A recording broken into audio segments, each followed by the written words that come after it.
welcome to the Spooky Chris podcast. My name is Chris Ringler. I am the aforementioned Spooky Chris. I am an author and oddball living in mid-Michigan. For this episode, I thought I would read one of my kids' books. This book is called Little Sue and the Monster. It is beautifully illustrated by artist Julie Hurst. So this is Little Sue and the Monster.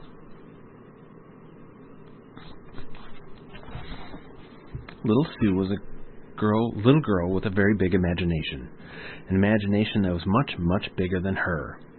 She had very big dark eyes, short brown hair, and a smile that could force even a sleepy bear to grin just a little.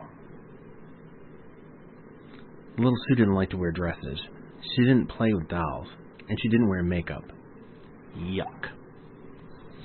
What Little Sue did like was getting muddy, reading books, and making things. Little Sue was quiet around strangers, but around people she knew she could talk and talk and talk, telling them about everything she had learned since the last time they met. Little Sue was 9 years old, 4 feet tall, and every day was sunny, even if it wasn't. The sun stopped coming out nearly so often when the monster came to live with Little Sue. Little Sue was 9 and 8 months old when Mom and Dad stopped living together, and the monster came not long after that. Little Sue had seen the monster, had in fact seen 2 monsters for a little while, but the other monster went away, and now there was only one. One big monster and one Little Sue.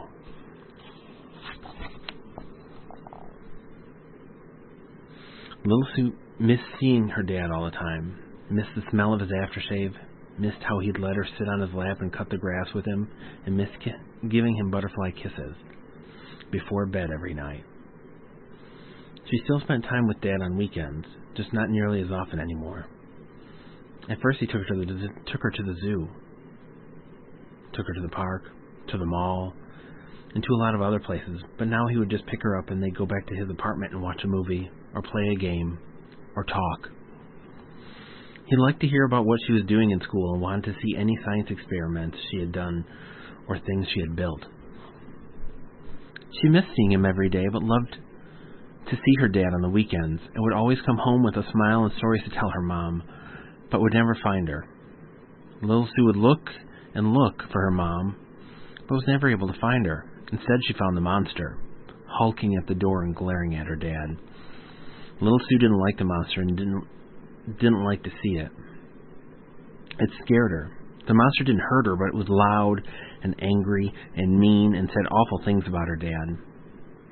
Whenever the monster was around, Little Sue got even smaller, itty-bitty small, and tried not to say anything about her dad and tried not to do anything to upset it.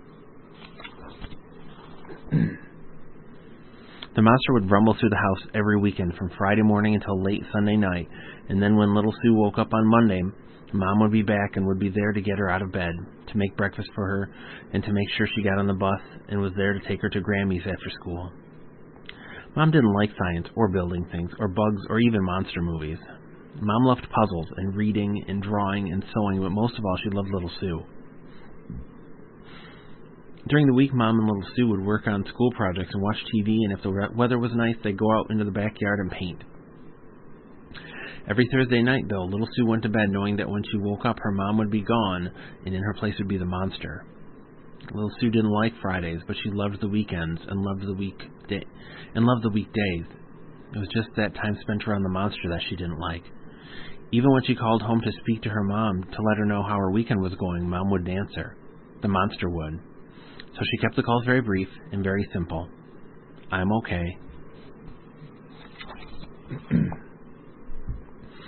Things had gotten so bad and so stressful for Little Sue that even her weekends were starting to not be any fun. One Saturday night, Dad took her to see a movie and then out for some pizza, and it was here that he asked Little Sue about the monster. Little Sue started to cry and she felt like a baby, a big, big baby. But all of a sudden, all the sadness that had been building up since Mom and Dad stopped living together came crashing in on her at once. Dad took Little Sue's hands and asked her to look up at him. Honey, your mom and I will always love you. And because we love you, we'll always love each other. Your mom and I just don't get along together anymore. We tried and tried, but it just didn't work.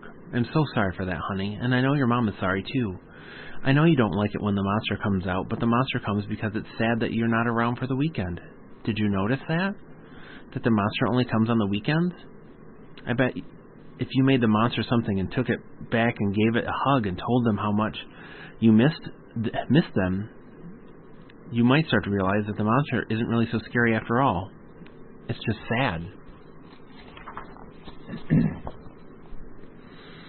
That night, Dad and Little Sue worked on an art project together as soon as they got back to the apartment. Little Sue wasn't so sure at first that this would work, but the more they worked on the project and the more she talked to Dad, the better she felt, and by the time she was getting in bed, she had her old smile back. The smile began to fade as Sunday wore on, though, and she realized that she had to go home to see the monster and give it what she'd made. That car ride back home was the longest Little Sue had ever been on. The monster was waiting at the door for Little Sue, and once it saw Dad, it growled and snarled and pushed Little Sue inside and slammed the door after both she and the monster were inside. The monster stomped off into the kitchen and grumbled and chattered as Little Sue stood by the door with her coat on and with the project in her hands and with tears in her eyes. Little Sue took the project in one hand and unzipped her coat and shrugged it off and hung it up and then stood where she was. The monster called for her to come to dinner. Little Sue felt a tear run down her cheek. She remembered what her dad had told her. A monster is only a monster if you let it scare you. Otherwise, it's a person just like you and me. Little Sue straightened her back, wiped the tears away from her eyes with the back of her hand, and marched into the kitchen. I made this for you. Dad helped. Little Sue handed the project to the monster, who snarled at her but took the gift. It was a picture of Little Sue and Mom at the beach playing in the water. The picture was glued to a piece of thick black paper, and all around it were written small love notes to Mom about things Little Sue and she had done together over the years and how much she loved her mom. The monster was gone, and in its place stood Mom. Only Mom. And Mom was crying. You made this for me? Little Sue smiled. Yup, I can tell you how I made it if you want to know.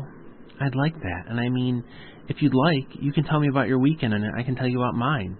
Maybe I can make some popcorn later and we can watch a movie. Would you like that? Mom smiled, and she was pretty when she smiled.